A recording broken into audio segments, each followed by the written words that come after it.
What's good, YouTube?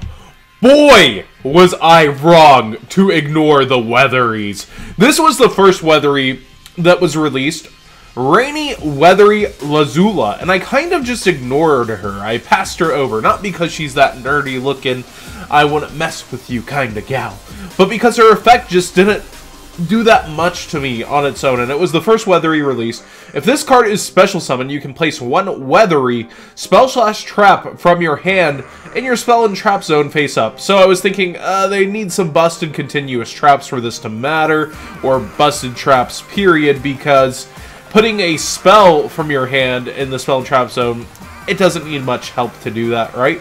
Unless it has some kind of lock on it, and the trap would make more sense because you're activating it right away on the turn that you summoned her. You can only use this effect of Rainy Weathery Lazula once per turn. Now, this now matters a lot. Once per turn during your standby phase of the next turn after this card on the field was banished to activate a Weathery's card effect, you can special summon this banished card. The stats aren't that good at 1200/1400. It doesn't help special summon for the Weathery boss monster either, but oh, she's good. Rainbow Weathery Arciel. I'm not sure if I'm murdering her name. She's a Fairy Link effect, Link 3. Takes 3 Weathery monsters, so should be interesting to see how they get the ability to commit to the field. But this is one of the best boss monsters by far once out, because Weathery monsters that this card points to gain this effect.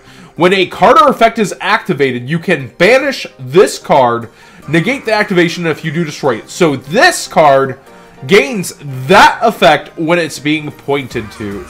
So it'll continue to return to be able to recur negations over and over, because it has the effect during the standby phase of the next turn after this card on the field was banished to activate a Weathery card effect, which it is a Weathery and will gain that effect. You can special summon this banished card. So recurring negation for any card or effect activated.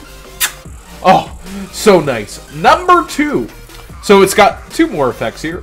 When your opponent would special summon a monster or monsters, you can send this Link Summon card to the graveyard, negate that special summon, and if you just do, destroy that monster or monsters.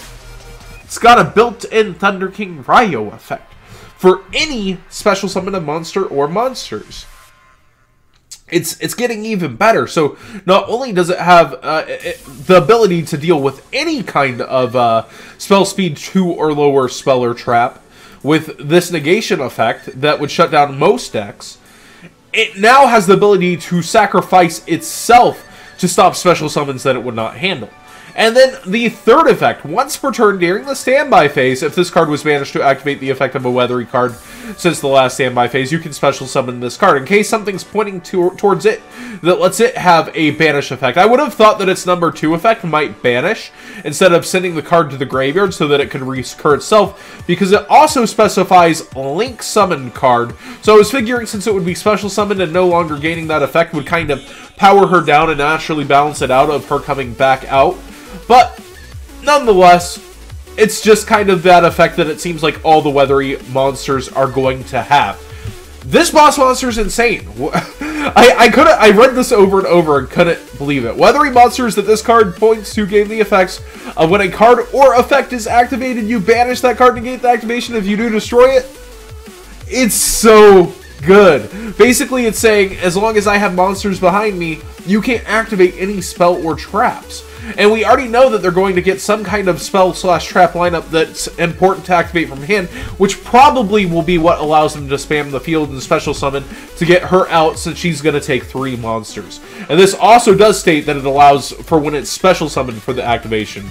So it's probably going to be like some kind of Rhoda, another one that specials itself out. I'm getting too far ahead and hypothesizing sets that have 2 of a card announced, but this boss monster just gives me so much hope for this archetype. It seems so good. And by the art, originally I thought it was going to be one of those effects that like makes it 4 different types and has never been good, and Konami trying to like make something that has failed to be good. No such thing. It's its own archetype. The Weatheries are here, and they seem very real. What do you guys think of this boss monster? Am I just too hype? Am I just too insanely in tune with this one monster and too hopeful, because based on the other one's stats, it's not that good. But the recurring negation, it's basically not letting your opponent play cards. It also seems really weak to battle-based decks at 2400 for your Link 3 and 1200/1400, so it should be interesting to see if they get anything beefier also. Thanks for watching, guys. Let me know what you guys think of the Weatheries. I'll have the links for both cards down below. Thank you, Yu-Gi-Oh! Organization, and thank you, Yu-Gi-Oh! Wikia, both for always helping the community out so much.